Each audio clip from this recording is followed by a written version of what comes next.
Hey guys, today I want to take some time to introduce myself and explain some of the things I'm going to be doing on this channel.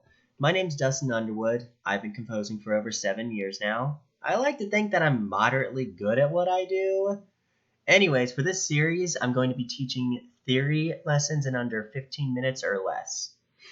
I'm going to be teaching weekly theory lessons from note names all the way to 12-tone serialism. And as the title suggests, this first episode will be about note names and the different kinds of clefs that there are.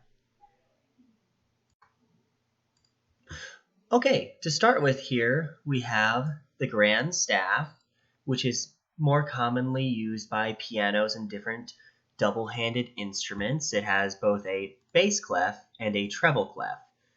Now, the way that we know what the treble clef is this swirl right here circles around what is known as G on the staff. And that G sounds like so. And the bass clef, it has these two lines right here, which both encapsulate F on the staff. So in between both staves, if you start here, which would be A, you have A, B, C, D, E, F, G, A, B, C, D, E, F, G, A, B, C, D, E, F, G. And if you were to split it between both of the staves, it would look something like this. And that would be from A to G, and let's just round that off with an A right here, and that would sound like so.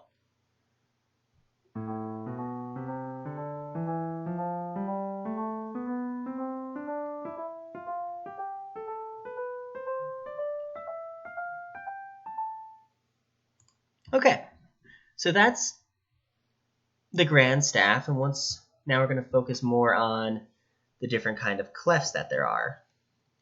The first clef we're going to talk about is the treble clef, which is used by most soprano instruments, such as the violin, the clarinet, the flute, the oboe, the guitar, which technically uses a modified treble clef that's actually a tenor clef, but it's used by most modern instruments to date.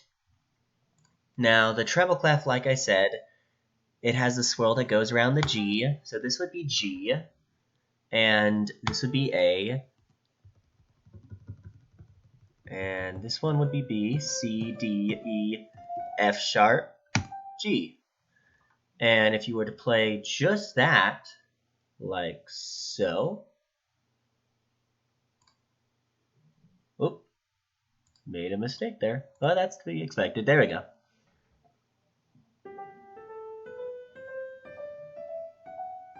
You get a G major scale, which most of the instruments in the string family, especially violin, they're very good at those different scales, but that does not really matter. Now, the alto clef you're not going to really see unless you're playing a viola or some other kind of instrument. It's more of an obscure clef.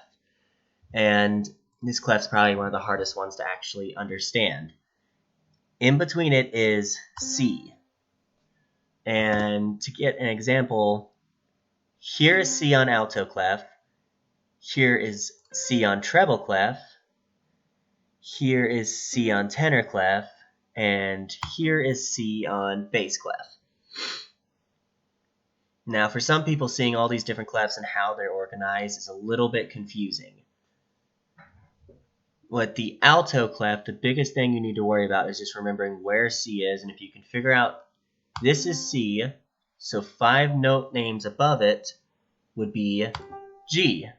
Then if we went back to C, 5 note names below it would be F. Because the musical alphabet goes A, B, C, D, E, F, G, and then repeats back to A.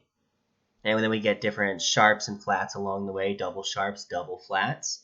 But moving on, we have the tenor clef, which is mostly, from what I've seen as a composer, just seen in cellos, bassoons, and trombones that are going into their higher register.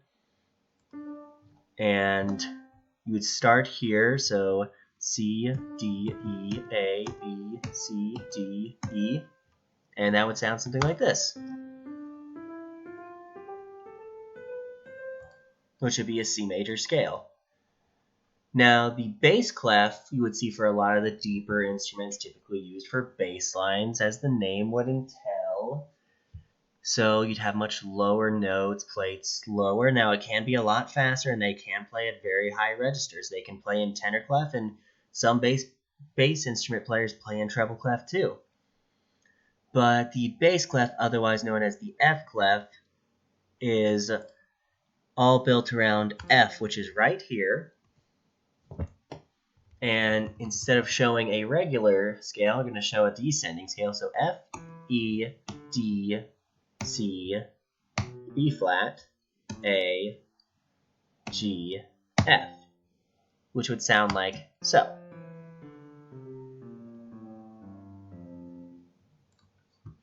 So when you take all those different parts together, let's say you have just a C major scale in the bass clef. You can take that, put that with the tenor clef, put that with the alto clef, and put that with the treble clef, and it would sound as so.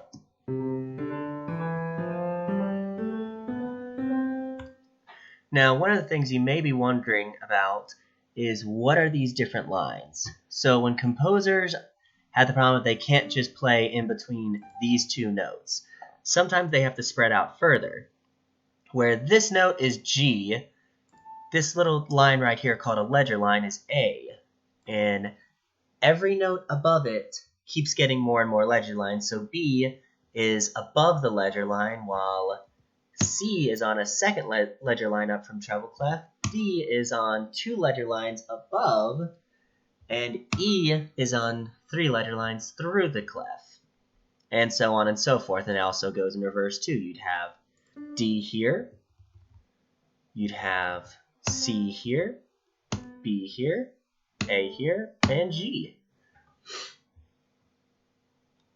And aside from that, that's the basics of note names, and next time we'll get into scales and keys. I hope that you have found this helpful and you have learned something from the video. If you found this useful, feel free to leave a like, share, and subscribe. And if you want to listen to some of my works, feel free to find me on SoundCloud at Dustin Underwood.